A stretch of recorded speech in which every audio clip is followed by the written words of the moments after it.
killings. President Bola Ahmed Tinubu has directed security chiefs to arrest those responsible for the recent killings in Benue State, describing the violence as a national tragedy that demands urgent action.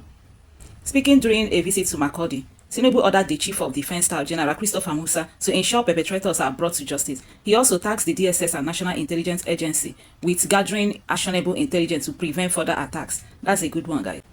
Furthermore, I expect there should be arrest of those criminals. Take out those criminals, the president declared at the Benue Government House, where he met traditional rulers, community leaders, and stakeholders. He announced plans to establish a peace resolution committee led jointly by Benue and Nasarawa states and propose a high-level reconciliation panel that includes Tiv and Idoma traditional leaders. According to him, he said, "We must convert this collective tragedy into a foundation for lasting prosperity," he said, urging for grassroots leadership and unity. Tinubu urged Governor Hyacinth Alia to allocate land for ranching and accelerate peace-building efforts, emphasizing that we were elected to govern, not to bury people. Earlier, the third chief, Professor James, described the violence as a full-scale genocidal invasion, rejecting claims that the attacks were communal clashes or reprisals.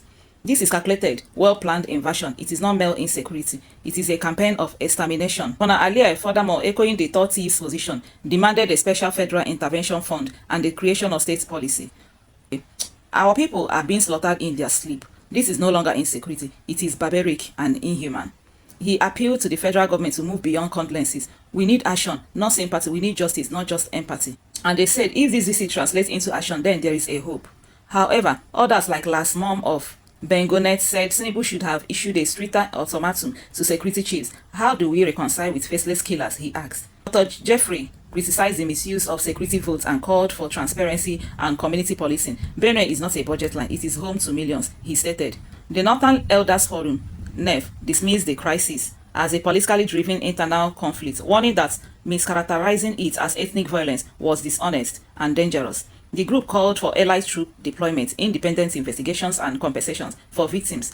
Meanwhile, the Mayeti Allah Cattle Breeders Association distanced itself from circulating statements on the killings, promised to issue an official position later. Despite a public holiday declared for Tinubu's visit, students and residents lined the roads under the rain in Makurdi to welcome him. Some groups, clad in black and waving placards, silently demanded federal action to end violence. Guys, what's your thoughts on this? Let's go over to some of the comments. And Christian said, haha, this man is funny, honestly. Nearly 10 days after the slaughter, what a joke.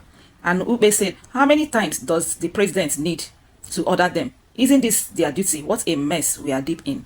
And Njoku said, old story, start from the syndicate, sponsor, Tinubu, you know them well. And Onimise said, we are waiting, sir. Esan said, Christian said, Nigerians wish presidential visit has ever worked out in presidential ordered in the country. Blah, bulu talk. And Onyeka said, as soon as say Jagaban talk am, you don't finish you. If you were waiting for action, nothing there, confusion everywhere. From go and reconcile with your killers to arrest. Okay, oh. Guys, so many comments. What's your thoughts on this? I want to hear from your own opinion. Okay, remember to follow us. Click on the plus sign to follow us. Share this video and comment. I love you guys. Bye.